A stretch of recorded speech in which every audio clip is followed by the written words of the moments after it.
எல்லாருக்கும் வணக்கம். இந்த வீடியோ இந்த பதிவு எதுக்குன்னா, வெள்ளைக்காரன் நல்லா புரிஞ்சிங்க. மருதுபாண்டியர் சின்ன மருதும் பெரிய மருதும் பற்றி நீங்கள் படிச்சிருக்கீங்களா இல்லையான்னு எனக்கு தெரியல. எனக்கு அதை பற்றி தான் நான் சொல்ல போகிறேன். இப்போ உங்களுக்கு அவங்கள பற்றி தான் சொல்ல போகிறேன். 8 மாதமாக வெள்ளைக்காரன் போர் நடத்துகிறான்.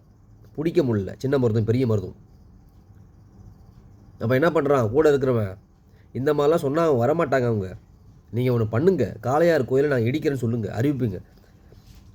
வெள்ளைக்காரன் சொல்கிறான், கூட இருக்குன்னு சொல்கிறாங்க. இந்த மாதிரி சொன்னால் அவங்க வந்துடுவாங்க கண்டிப்பாக.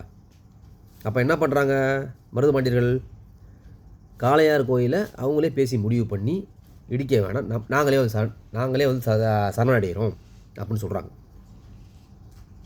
8 மாதமாக பிடிக்க முடியல பாருங்கள் மறியவர்களை, சின்ன மருதும் பெரிய மருதும். அப்போ எந்த அளவுக்கு போர் செஞ்சுருப்பாங்க பார்த்துங்க. பயம் உலகத்திலே பாருங்கள். தலையும் உடம்பும் ஒன்றா இருந்தால் எங்கடா மறுபடியும் சண்டை போட்டுவாங்கன்னு சொல்லிட்டு தலையும் உடம்பு தனியாக வெட்டி வைக்கிறான் பாரு வெள்ளைக்காரன். தலையை எடுத்து தனியாக வைக்கிறான். ஏன்னா மறுபடியும் சண்டை போட்டுருவோன்னா பயம் அவனுக்கு. அந்த மாதிரி போர் பண்ணிக்கிறான் பாரு. அந்த மாதிரி தலைவனை நீங்கள் படிக்கணும், உங்களுக்கு தெரியணும் மக்களுக்கு. அதுதான் இந்த வீடியோவோட இந்த பதிவே. நீங்கள் கோயிலை இடிக்க வேணாம், நாங்களே சேண்டராகிறாங்க, தூக்கில் போடுறாங்க. அதுக்கப்புறம் தான் தலையும் உடம்பும் ஒன்றா இருக்கக்கூடாது, தலையை எடுத்து தனியாக வெட்டி வைக்கிறாங்க. பார்த்துங்க, இந்த மாதிரி தலைவனை உலகத்திலே கிடையாது, எங்கேயுமே கிடையாது. நன்றி, வணக்கம்.